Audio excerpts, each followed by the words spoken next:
Good. I'm getting ice. What? We're here. We're back. We're live. He's getting a drink. I'm getting seltzer. All right. Wearing my unicorn. Oh, yay! I'm looking this, and yeah. Oh, much better.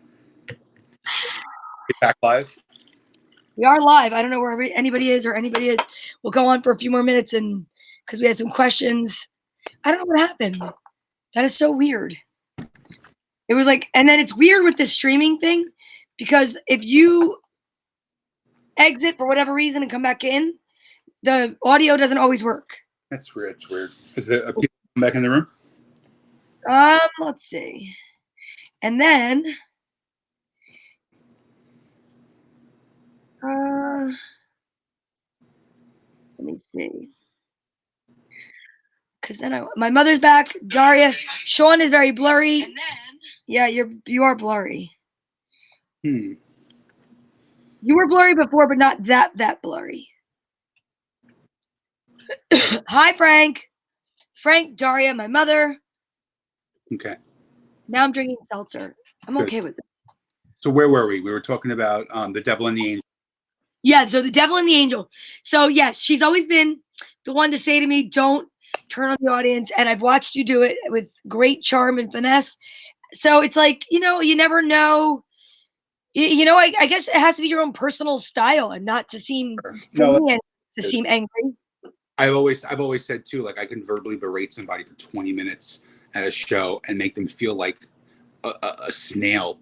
And then at the end of the show, they want to take a picture with me. It's the weirdest thing I've ever, but it's all personal style. And like, when you said, and look, I always appreciate when you say that I'm a mentor, and it's the truth. I mean, it's been that way since the first day, you know what I mean? And with Tracy, it's a great dynamic because you also have, she's very successful in what she does too. She's extremely talented. And I have said this 1,000 times. I've said it in front of her where I make her blush. There are a handful, and I'm telling you, a handful of people I do not want to follow on stage. She is one of them. Yeah. So if like the show that we were supposed to do last month, right? I was going to have her headline the show. I was going to middle of the show because I did not want to follow her. There's just some people who, and that's a respect thing for me. It's not because of my ego. Total respect thing. I get that. It's, I will, if I'm booked on a show and Tracy's opening in front of me, I know personally, I got to bring my game. I got to really bring my game. And that's the beautiful thing about working with people that you admire and you respect and that you love. And it's also one of the reasons why I don't. It's very cliquey. Comedy's very cliquey.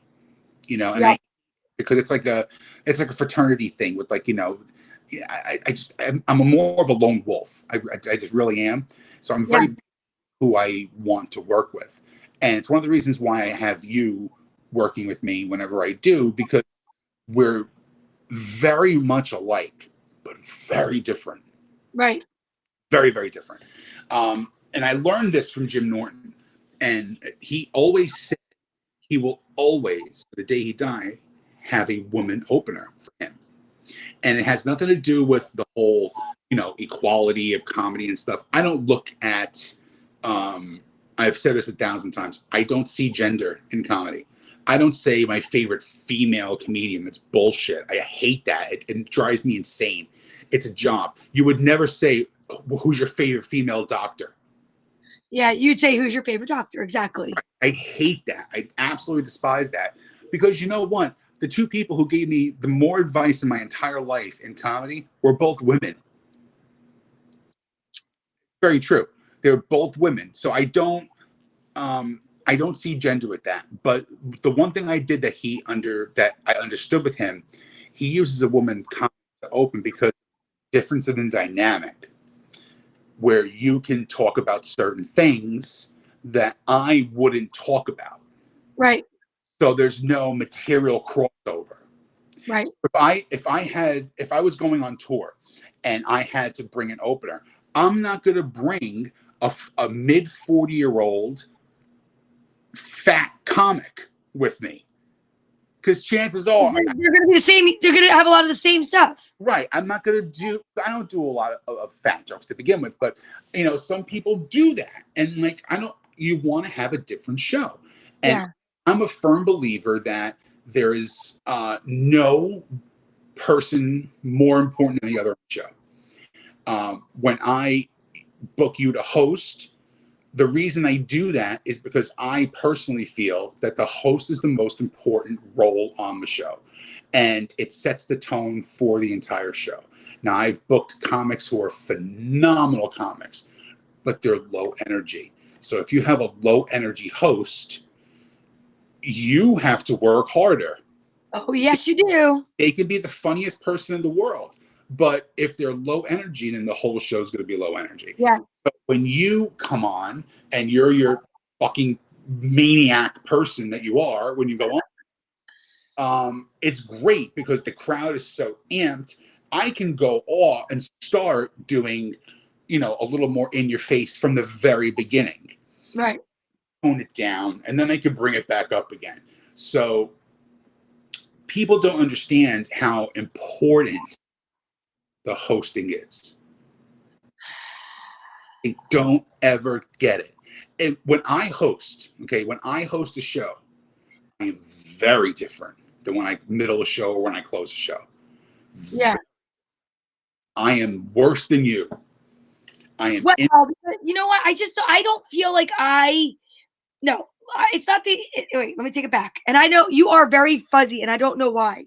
So I just want to let you know that because you're saying the most amazing things, but you are pixelated beyond pixelated. You want me to come back in? I don't know. We could try that. Don't leave. I will leave and come back in. I'm not going to leave. Okay. Okay. I'll try it now. Try it again. Let's see what happens when he comes back in. Because he was very pixelated and it was like he's in the witness protection program talking about whatever he was talking about. I hope we're going to be able to see and hear him when he comes back. Because if we let's see. Now I hear you, but I don't see you. This is so weird. Wait, hold on. Are you in the old thing? No. Let me see if you're in this one. No, you're not. Wait. I think he's coming in. And there he is. Let's see. Can we hear him? It's going to be the fun thing. Can you hear me now? Yeah, but you're still pixelated. I don't know if it's Wi-Fi or what. It's weird. Okay. Well, we're only gonna be on for a little bit longer, but I mean, like honestly, I know what you mean because I have not. I really enjoy hosting, and I know you know that. Mm-hmm. Part of it is like it's funny because I'll talk about it with my therapist, and he'll say, "I think that you're doing yourself a disservice by not trying to do more than host." He said it's your type A personality, and the fact that I'm even saying that out loud, I'm being very vulnerable right now to say, and I don't care because that's where I'm at in this quarantine. But it is partially because I know I have worked with other hosts that I feel have not been high energy or have not asked the audience where everybody is. And I feel like there's a formula to it. And it's like, I don't like when people serve me an appetizer that should be a dessert. And it's like, I want an appetizer to be an appetizer. You know what I mean? And I want my main course to be my main course. And I want my headliner to be my fucking dessert that's going to be like the baked Alaska with the flames on it and shit shooting out of it and whatever. But there are roles. And I, you know, long before I ever started to have the nerve to try to do comedy, I've been a fan of comedy. So I've seen it. I know what it is. It's not like I just landed here from a foreign planet and like, I'm like, I don't know what's going on. Doesn't mean I know what to do, but I know what feels good. And I know, you know, it's like, it's very different. It's like, I could say something really, see, this is when I want to say stuff that's so off color. Like, just say it. Like, it's the difference between date rape and foreplay. It's like, you know what I mean? It's like, you want to like actually have somebody warm you up. Right. rather than just go in and be like, okay, we're having sex. Right. And it's just there's a very different feeling to it. So when somebody goes in and I have like such a focus issue, that like I will hyper focus. I've been at shows that I've been on where I'm not hosting, and I've had the host not host, and I hear it and I'm like, I feel compelled to go up and include in the beginning of my set. So where are my married people? Because I'm like, no, you can't do that. Yeah. But I can't help myself because I'm a first of all, I'm a caregiver. I try to like take care of everybody, and it's like I want to set it up for the next comic because I know that I'm so far down the line that it's still the people after me need to know this shit because it does add to your set. I get it completely, and this is why the last thing I booked you on, which was canceled, I wanted you to middle. I know. I remember you said that to me. You're like, do you want? I remember that. No, and the reason I did that is because of what your therapist just said too, because you break out of your comfort zone too a lot, and it's not just because you're one of my closest friends, and I would never want to set you up for failure. You understand? So Yeah, I wanted you to do the middle spot. I made sure that I had somebody hosting who knew how to host. Yeah. So it would make your transition easier.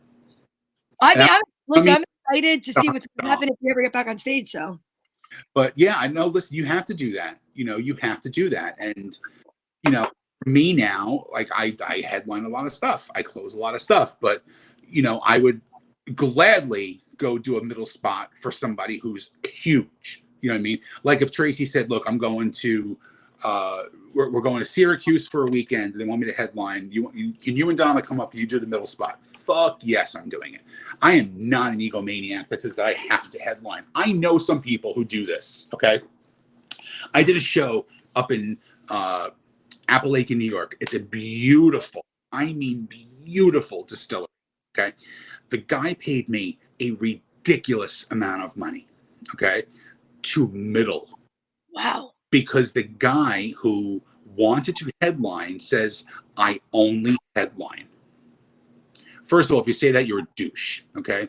Yeah. I 4 times the amount of money that this guy did middling than he did headlining.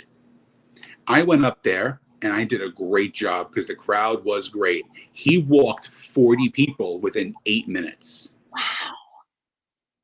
Throw your ego out the door. Work on your talent. You are a great host. Now you have to start branching out. Yeah. Get out of your comfort zone. And you know what? If you said you only want to host from now on, that's totally fine. That's what you want to do. It's what you want to be comfort. It all depends on what your goals are. And that's the thing. You have to remember that everybody's goals are different. Everybody's path is different. But I'm the one who always is going to push. I know that. I've been on the receiving end of the push. And the pool has been cold, I can tell you that. But I do know that there's been a moment, well, not a moment. There's been times when I've had to perform in front of you when I started.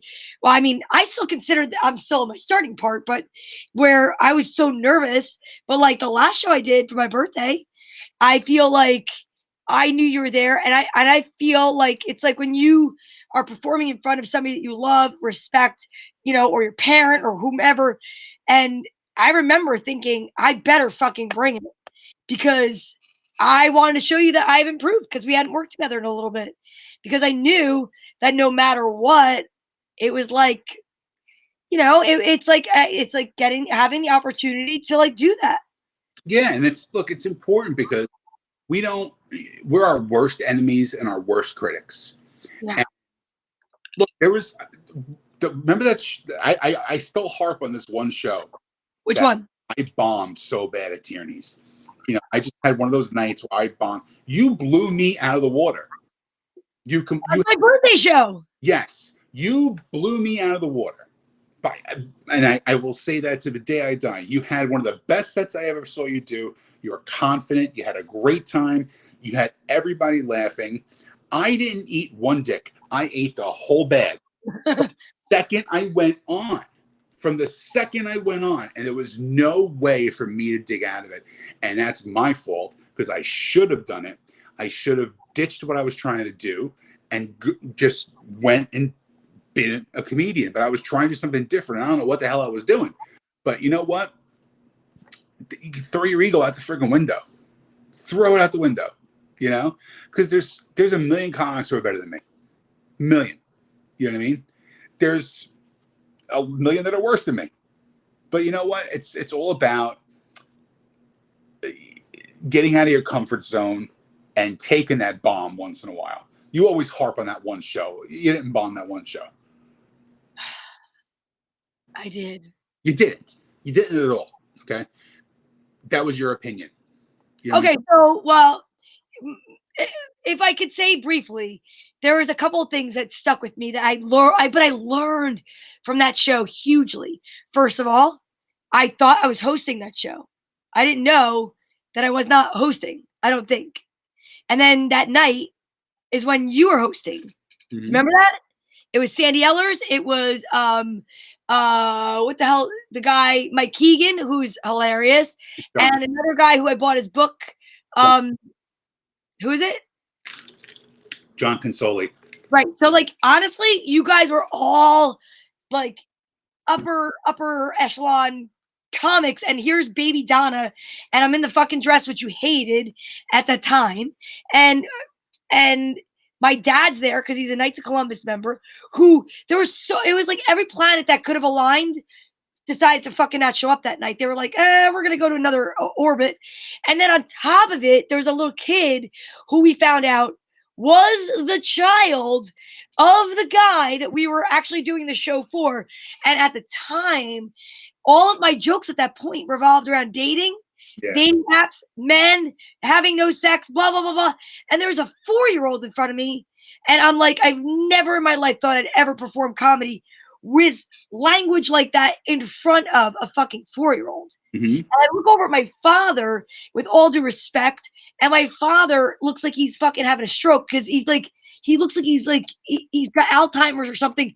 And he's just like staring at me with this blank look on his face. And it was like Cindy Brady in the quiz show. And I froze. I'll never forget. I said to the people to the left of me, there was a young table to the left of the stage. And I said, you guys aren't in a dating app or anything like that. They wouldn't even make eye contact. And I'm like, and then all of a sudden I want to make a joke. And I realized we're in the Knights of Columbus. I want to be like, Jesus is fucking staring at me from across the fucking room. And I'm like, okay, I was not prepared for this. But if you remember, I forgot a box or a bag of my stuff. I had to go back. And I'll never forget because the guy said to me a couple of days later when I went back to the place, he goes, so you're a new comic? I go, book gave it away. I literally was like, fuck you. Like, you're going to heckle me after the show. Yeah. And it was like the bartender at the Knights of Columbus in Nutley. And he was just like, so you're new at this? I'm like, what are you, an asshole? Like really? Oh, listen, we've all had those shows though. I mean, I remember a show that was, oh my God, it was me, Chrissy Mayer, Christine Meehan, both very funny, and Mark DeMeo headlining. So I'm doing one of the middle spots. So Chrissy goes up, and it was at like some country club. It was in Long Island, and she goes up and she is decimating this crowd as a host. They are loving everything that came out of her mouth. Now I'm scheduled to do 20 minutes.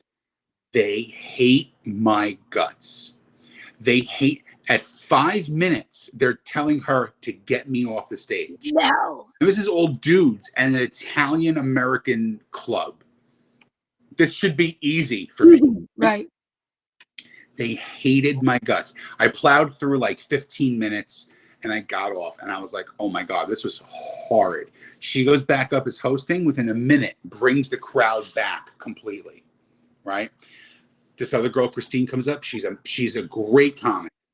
2 minutes in, get the fuck off the stage. Screaming, belittling her to the point where they're saying, look, we just need to stop the show right now. Like they wanted to stop the show before the headliner. And then Mark goes up and he's just charming and whatever, and he wins the crowd over. We took our money and flew out of there. Because they were actually getting us in the hallway saying, I thought you guys were professional comedians. I can't stand that shit. And this is recent. This is like a year or two ago. This is not like 12 years ago when I started. Yeah. I mean, people don't Oh, One of my favorite shows with you, but two of my favorite I mean, a lot of my favorite shows with you, but two of my favorite shows I've done with you.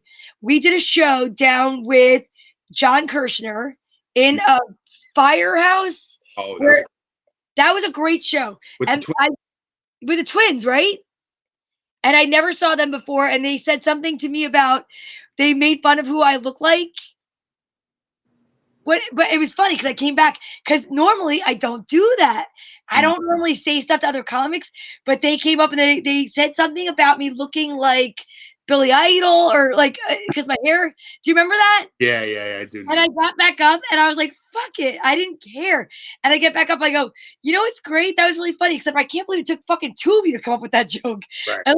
And I remember that because normally I don't say anything back to people. But one of my favorite shows was with you and the chiropractor, Tim Hayes. He is so funny. And these videos he's doing right now are hilarious. Amazing. They're genius. The editing he's doing. And we were there and it was you, me, he middled, and then you. That was one of my favorite audiences ever. Yeah, it was a great night. That was a great night. Great night. And you know, you remember those. And the beautiful thing about remembering those is that you also remember the bad ones too. Of course. Because you have to, you know. Look, I've done amazing rooms with Tim. I've worked with Tim for years and years and years. And there's a video that just popped up of me and him when we did a show in Delaware, and they put us in a green room. It was the boiler room. Literally 2 chairs with a bag of chips on each chair sitting next to a boiler. And then me and him have had shows where we've had, you know, thousands of dollars of food thrown in our faces and are treated like kings. You know what I mean? So it's like, you always remember the great ones, but you should always remember the shitty ones. I totally do. Do. I tend to like the shittier ones better. Is that weird? No, I don't think it's weird. I think it's like it gets you through. Or like, how about the ones that you think are shitty, and then you talk to people after, and they are like, "You were great." And I'm like, "Why the fuck didn't you laugh?" Like you know those, right? Daria's on here right now. She was with me. I went down to Tracy's family. Somebody had a hookup in Philly. Was it Philly or South? I think it was Philadelphia. And we were at a show, and it was at like a senior citizens, whatever. And I'm doing all my normal stuff. And Tracy was going to go up and do something before me. And it was like one of those moments where I didn't have a lot of time to like, I don't know. I was in my own head, and it was like, I just freaked myself out. And she was like, how about I go out and do this? I'm like, you don't do anything before I do it because you're funnier and I don't fucking need to live up to that. And then I'm like an idiot because I should have let her because they would have like loosened up. I would have seen who could do what. Like they didn't care about cursing. We were supposed to be clean, but then she started loosening up and saying stuff and they were like loving it. Yeah. But it was so funny because after the show, Daria, and I know you remember that, it was, yes, in Philly. I did a joke. I was talking about something, and these women were talking about like their weight. They were like 80 years old, 70 years old. And I'm like, are you serious? You're telling me that like I still have to consider, like worry about like my weight? And I thought by your age, at least I'd be like relaxing and letting go. Lady comes out to me after the show. It was one of my funniest moments. And she's like, you know what they did to us last week? I said, what? She goes, they took us on a field trip. I said, yeah. She goes, to a crematorium. You should use this in your next set. Daria, right, my right hand to God. She goes, wait, she goes, you talked about it when you were born and when you get older. She goes, you know, the last thing they do is weigh you. They got to know how long to turn the oven on for. I was like, holy shit. That's hysterical. I was like, I don't know how I'm going to use it, but I have to fucking use it. That's dark. It's dark, but it was, she's like, can you believe this is where they took us on a field trip to a crematorium? And there was a big guy in the back. And he goes, well, why do you got to weigh us? And the guy looked at me. He's like, well, we got to know how long to leave the oven on. He goes, yeah, I guess it's true because I'm sure the oven's going to be on higher and longer for me than it is for that lady. He pointed like some like skinny lady. It was crazy. Write that down. We're going to work on that. That's a good joke. That is, right? There's a lot of legs to that. That's so funny. Yeah, we've all had that one weird gig I've had so many. I always say one of the weirdest things I ever had. I got hired to do a private show for an RV convention down by Atlantic City. So it's basically an RV park. Yeah. Everyone has these RVs. They go down there for the weekend. So there's a lot of older. I was told I had to be squeaky clean for an hour. Okay, no problem. I'm about 45 minutes in. There's a guy in front of me who is on oxygen tank. He's in a wheelchair. He's passed out. I mean, the youngest person there was like 58 years old. And I'm about 45 minutes in, and I'm doing my best to not even say damn.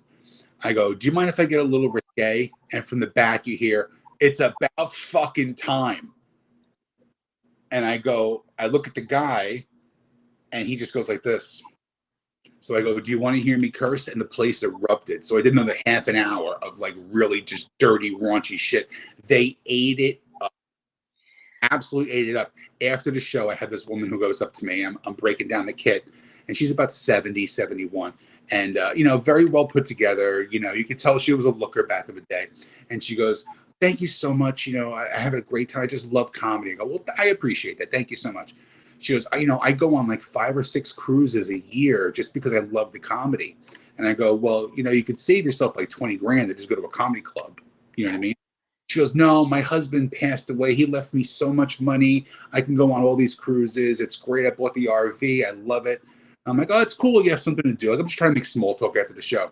And then she says to me, it's parked right out front. I get lonely sometimes being on the road by myself. Do you want to come check it out? And I went, I gotta go.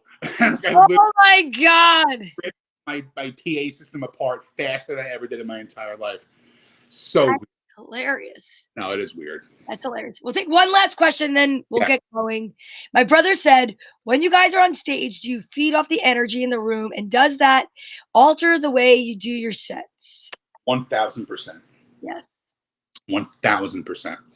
Especially when look, I'm not blowing smoke up your ass. I work very differently with people that I don't know, and when I work with people I do know. So if it's a 2-person show and it's me and you, I know the show is going to be good.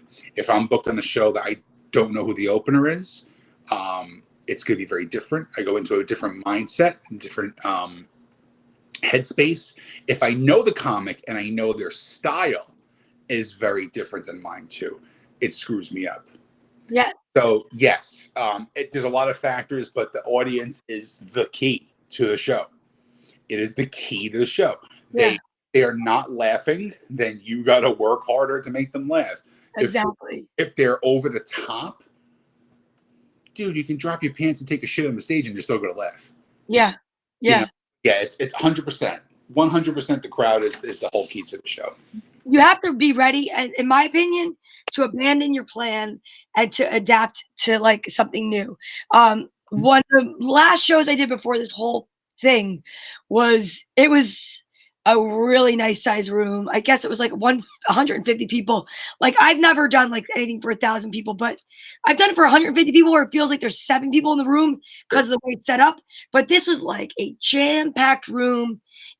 Everybody was there to laugh. It was for charity thing, whatever. But it was like, we walked in and I was like, what am I going to do? What am I going to do? And as I'm setting up the equipment, we were on a stage in what looked like our Peter CCD classroom, because it was like literally a stage in Catholic school, whatever. But they rented that space out. Mm-hmm. So when we got there, I was like, so are we allowed to say anything we want, or is it because this is like attached to a church, do we have to watch what we say? And the woman was like, you can say anything you fucking want. And I was like, okay. And it was like, it's not even that I went over the top and cursed.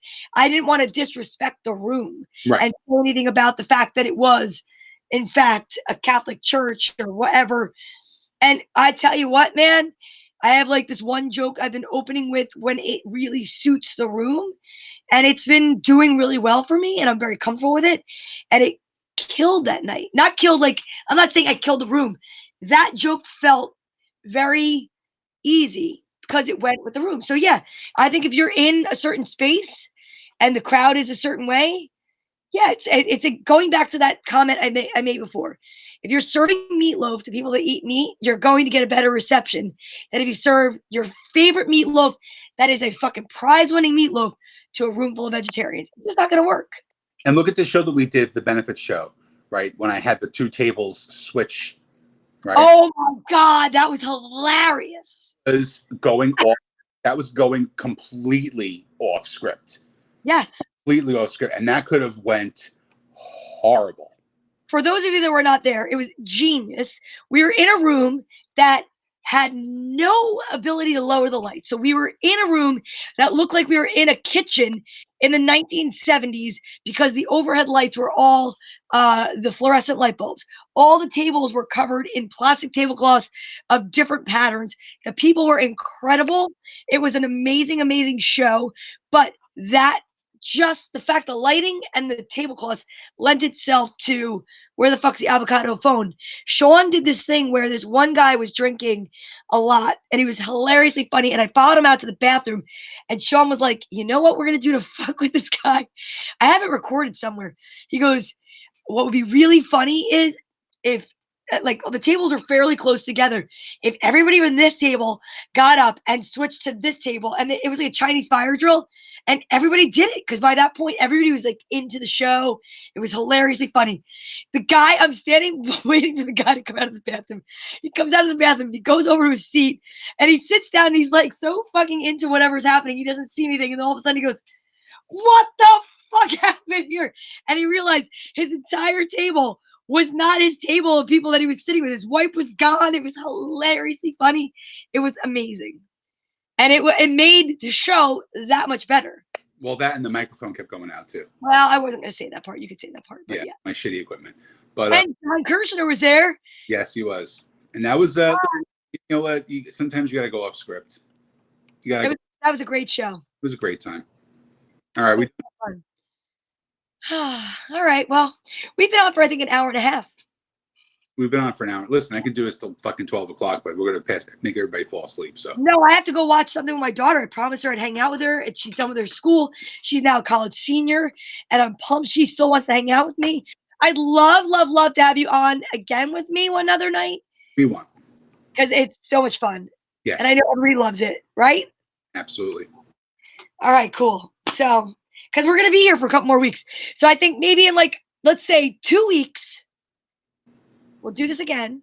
Sure. Or maybe next week or whatever. But I think we should do it and we should see where we're at in this pandemic. Mm-hmm. And then definitely, the night that we know we are going back to normal life, we're going to treat this like New Year's Eve in Times Square. Make me a promise. That we are going to go on, and I am excited to do a countdown, and we will definitely be doing that to celebrate getting back to normalcy. And who knows, maybe this is a new show that we do. I love this. You never know. Miss you too. Miss you both. You too, Sean. Oh shit. What does that mean, John? You're such a wise ass. But I love him though. Him and his dip. Ugh. Yeah, it's disgusting. But anywho. But I love you, Sean. I love you. Thank you for having me on tonight. Thank you for being on. And I will talk to you later. Guys, I'll see you guys tomorrow at 10 o'clock for story time. Thank you so much for joining us. Have a good night. Be safe. Wash your hands. Wash your ass. Talk to you later.